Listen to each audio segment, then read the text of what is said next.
On my screen right now is one of my most successful client case studies where I was able to generate $2.1 million in additional revenue for this coaching business. And no, this is not done using some fancy sales hack or motivational speeches to their existing team. It was simply by building and implementing the right sales systems and processes to help them scale. So in this video, I'm going to show you exactly how I added that extra 300 to 400K a month, including everything from the team structure I built, the hiring and training processes, the lead management system, lead optimization system, literally everything that I built out for this business. So you can see how exactly a proper sales team, sales systems, and sales processes can transform my coaching business from doing not much to over 6 figures a month. Okay, so the first aspect, how I built this team, was a team management aspect, split up into training, hiring, and the actual structure. So the actual structure of the team, we have about 15 to 20 setters at the moment right now. We figured this out just by seeing how many leads we're getting, the KPIs we need to hit to maximize each and every single lead.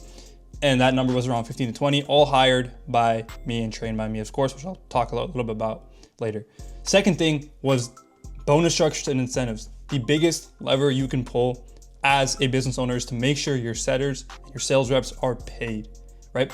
Worst thing you want is you spend so much time training someone, you spend so much time pouring into someone, and they just leave for a better opportunity simply because what you're presenting to them can't actually satisfy what they're looking for. So our bonus structures and our incentives was like a bonus structure for every 25K cash collected and a weekly prize / cash for, top 1, top 2, top 3 on the week. We kind of made it a challenge, made it fun and interactive so that they actually had a reason to stay within the company and not just, hop from our company to the next and waste a bunch of our time because, it'll take a bunch of time to replace that rep that you just lost and train them to the standard you need to train them to. So, retention and incentives are the best way to kind of retain your talent. Lastly, resource hub. As a founder, this is the biggest thing that we kind of implemented to save our founders time, right? The worst thing you want is people having a bunch of different questions that are just gonna waste your time, right? When you're answering very simple questions that could be answered by videos, by trainings, by SOPs, whatever the case may be, you do not want to be wasting your time doing it. So we built this entire resource hub out where a setter can literally just jump in here and see what the standard operating procedures are, what the processes look like, the trainings, the scripts, the framework, and it saved the founder so many hours of just wasting time, right? Answering dumb questions when it can all just be done, and it all was done through this. And again, this is something that we use every single day, right? Every time we have a new person, they have a question, just refer them back to this. And it saved us as a company hours and hours on time. Now, the second and third things, training and hiring, these kind of go hand in hand with each other, right? And training, I would say, is the biggest mistake I see so many offer owners make, right? Because they just hire people and train people that are not good fits, that don't have the same vision as you, and are just not good quality people in general. So the way we kind of handled this, first of all, was we hired Facebook groups, sales communities, and inbound DMs. Sales communities being the biggest lever that we pulled. So I made partnerships, was able to hire directly from people that I knew would provide good quality sales reps. And the biggest thing that we actually looked for was work ethic. If someone was willing to work hard and get feedback and improve, that's what I look for, because I knew with these training systems that we had in place, I could help them become a setter that collects, 50K, 70K, 80K, 100K in a month and would continue to pay dividends down the line for the company. And again, with that hiring is the actual training. There is a big shortage of setters right now, and I, obviously recognize that. And so what I did was I put together a whole training platform pretty much to help them get up to speed and get to the quality of level that we needed. So the first way was a whole interactive kind of course. This was 3 to 4 hours long. Basically took them from point A to point B about setting the entire process. Like it says, key points, intro, report building, pain and vision building, all those key aspects to make sure, okay, at least their basics were up to our certain standard that we wanted to keep at the company. And now to get them from the basics to actually being, a top 1% setter, one-on-one calls and script development. So the one-on-one calls, consistent performance reviews of their calls, giving them feedback on that. I would do one every day with the setters or one every other day. And again, this helped them progress at a rate that most companies do not see within their sales reps, right? Just because they don't spend enough time or they just don't care enough to do it. But again, having a top 1% setter will generate your company exponentially more value than having a top 1% closer, right? Because if they can set any lead onto the phone, that's actually going to allow you to capitalize on so much missed revenue because they're the first touch point within the company. So if that first touch point goes well, you're going to be, obviously printing more money just in the beginning. Lastly, with script development, we consistently altered our script pretty much every single week or every couple weeks.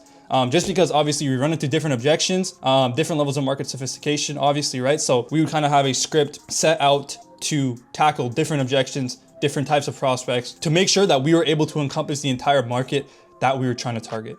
And all these together, the training and the hiring, gave us a solid pipeline of sales reps that were willing to work for us. They were invested in the company and they actually want to grow also within the company, right? Again, like I mentioned earlier, the retention of these people was insane. And with that retention, it's almost like they just pay dividends down the road because you'll have to hire less and less people. You'll have to train, less and less people. And again, once these guys are like, a month in, 2 months in, they're already very accustomed and they're up to a certain standard that it's just going to keep making you and the company more money. And that's kind of what we saw, right? After 2 months of, hiring and training specific people, they were able to just be on their own, right? They didn't need much babysitting. They didn't need much one-on-one calls. They were just able to go in and day out and start printing money for the company.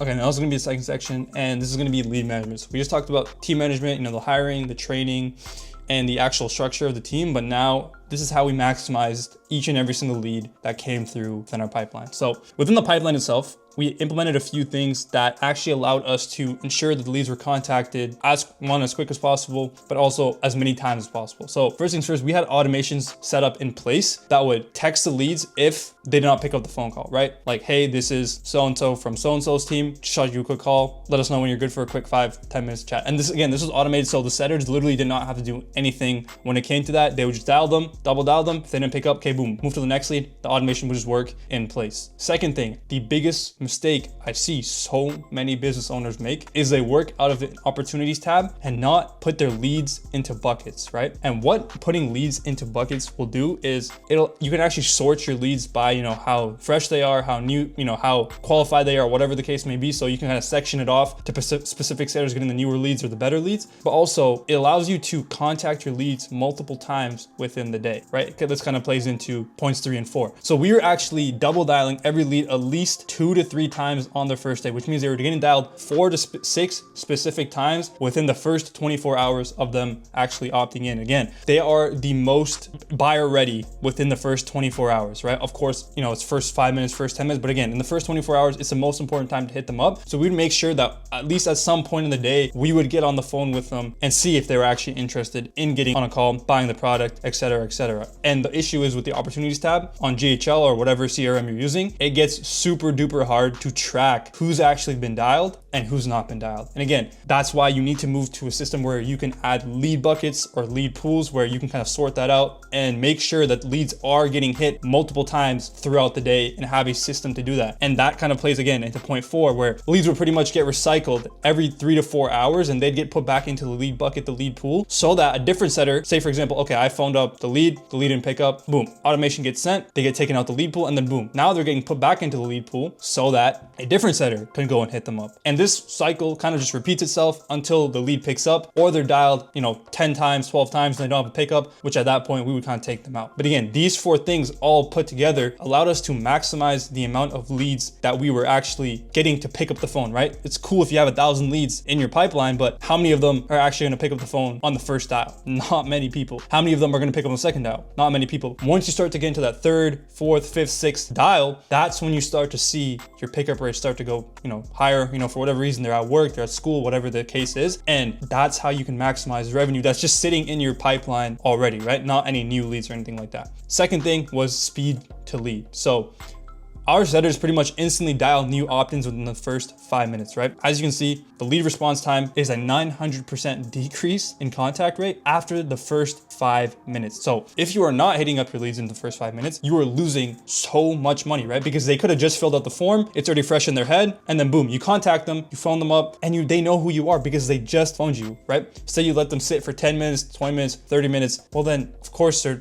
not gonna pick up the phone in the first place, right? They're probably not even on their phone. But if you can hit them while they're fresh, while they're still there filling out your form, or they just filled it out, they're still on their phone, that's when you get your pickup rates also to that next level. And you can, again, maximize the amount of pickups you're getting so you can actually turn that into the most amount of money possible. And again, second thing that we did to ensure speed to lead, we made it a competition, right? We made it a competition for the setters. They would literally start, just waiting for a new lead to opt in, and then boom, the instant time they opt in, the setter goes and dials them. And again, making it a competition, making a friendly competition, of course, within the team, makes sure that the leads are actually hit within the first 5 minutes, right? And again, as a leader, if you can tell your team like, hey, look, like these leads are going to be super fire if you hit them up in the first 5 minutes, and the people that do hit them up are probably going to get the most amount of closes or the most amount of cash closed. Well, again, they're going to want to dial it. So adding in that competition factor pretty much ensures that we're hitting up leads literally within the first 5 minutes of them jumping in. So these are the 3 biggest data tracking we did. Show rate, dial per lead, set to close rates. We're going to talk about what I did to track them, why they're important, and how we're actively improving them right now. So first things first, obviously show rate's pretty straightforward. I mean, if you don't have appointments show up, you are not going to close or get any deals on the board, right? So we improved it in 3 ways, and we're still actively improving, still actively looking for more ways to even improve it. But this is just within the actual sales process itself, other than obviously emails and text messages and whatnot. But group chats with closers, one of the most important things that we started to do was make a group chat with the lead, the setter, and the closer as soon as the set call is done, right? And again, it's an instant lead handoff from the setter to the closer. And again, speed to lead now is almost instant, right? So the setter will introduce the lead, the closer will respond, and then the closer and the lead can start to build that rapport similarly to how the setter and the lead already have that rapport. So rapport building and trust is one of the biggest reasons why people even show up to your calls. And so if you can do that right away, right when the lead is booked, then of course your show rate's gonna go up. Second, I am also a big believer that in your actual sales call, like for example, setting call, that's actually what determines if people show up or not. If they have a reason to show up, obviously an intent to make some type of change, commitment, whatever, they're going to actually want to show up to your call and see what you have to offer and see how it can help them. And again, we have specific word tracks and specific tie downs in our script to make sure that one, they're committed, one, they want to make a change, and also kind of instill that mindset shift and that change within them as well. Lastly, kind of goes hand in hand with the group chat, with the closer, but manual text, right? Now we have 3 points of contact with the lead at all times. We have the closer in that group chat or on their own, they can take it from the group chat if they want. We now have the setter also hitting them up, making sure they're all good, ready for the call. And then we have texts and emails going out along with it. So you have 3 points of contact to remind them of the call, to make sure that they're showing up whenever they need to reschedule. It just makes sure that, for whatever odd reason, say they need to reschedule, they have, again, 3 different ways that they can figure that out and do that. Second thing, dial per lead. Again, I kind of mentioned it in the other section, but this is one of the most important things to track, right? If you have 500 leads and you're only making 500 dials, well, then each lead is only getting hit up 1 time. Again, as I mentioned, leads start to pick up the phone, on that 3rd dial, that 4th dial, that 5th dial. Not many people pick up on that first dial. So having that dial per lead in the 4, 5, 6 range, that actually makes sure that your leads are expended and they're maximized. And so if anybody didn't pick up on the first 2 dials or the first 4 dials, they're still able to get set, they're able to hop on a call, and they're potentially able to get closed for cash. And the way we're kind of improving this, again, is a competition and the lead bucket system, like I mentioned before. And of course, last but not least, set to close rate. And so why is this important, bro? I mean, it's pretty obvious, right? If your set to close rate is really bad, that just means there's something wrong within your actual sales process and your sales script that's making the set to close rate bad. And so what we're actually doing to improve this right now is obviously tweaking the script, like I mentioned, but training. There is a reason why your set to close rate might be bad, whether it's prospects not qualifying, or, the show up rates may be really bad, or they just are not interested in the product. Whatever the reason may be, set to close rate can identify a lot of bottlenecks within the business, right? Especially when you're tracking also dial per lead and show rate. So for example, if your show rate's really bad, your set to close rate's also going to be pretty bad, right? But say for example, your show rate is high and your set to close rate is bad, that just means, okay, there's actually something in the sales process, whether it's with the setters or the closers, that's not being tracked correctly, not being done correctly, and identifying that bottleneck there. And again, if you are not tracking set to close rate or dial per lead, I know pretty much everyone tracks show rate, but if you're not, doing these 2, you are missing out on a lot of money, right? Again, going back to dial per lead, if you don't know how many times each one of your leads gets contacted on average, if they're only getting contacted less than 1 time, you're leaving hundreds of thousands of dollars on the table, right? Again, set the close rate. If you're not tracking this, well, then how are you going to know whether it's a setter problem, whether it's a closer problem, whether it's a show rate problem? You're just not going to know. So having this statistic kind of in the back of your head kind of tell you a lot about the bottlenecks within your business. After implementing these systems, here's actually what happened for the business, right? They went from a closing team to a full outbound team of over 15 plus people. They generated an additional 300 to 400K per month in cash collected. The total additional revenue generated was over $2.1 million for this business. And the lead to close conversion rate also increased, which meant that not many leads were actually getting wasted and not getting hit up within the business. And the craziest part about all this is like, once the systems were actually in place, the business owner could step back and literally did not have to lift a finger, right? The team was running by itself based on the processes that we already actually built out for them. Only thing I personally had to do was obviously manage the hiring and the training a little bit here and there. And this wasn't about hiring better salespeople or having better script, right? It was about building systems that actually made sure that the leads got maximum attention. It held all of our sales reps accountable for their performance and demanding the best performance from them. It also optimized every step of the sales process to make sure that we could scale beyond what one person could handle. And this is why most coaching businesses are leaving millions of dollars on the table, right? Because they really don't have these proper systems in place and they rely on individual performance of their closers to drive business revenue. So before I came in, this coaching business had a pretty basic setup, right?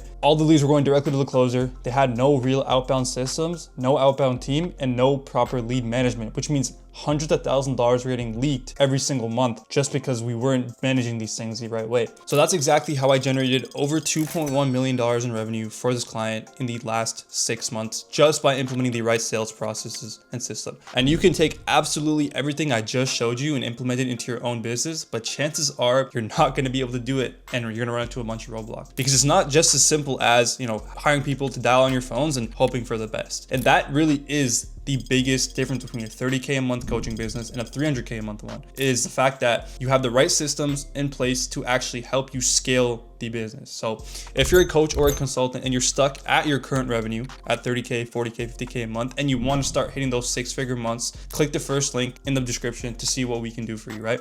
And on that call, I'm going to show you exactly how I can come and implement a similar sales system in your business to help you scale to those 6-figure months. And again, that's the first link in the bio. Thanks for watching. I'll see you guys in the next video.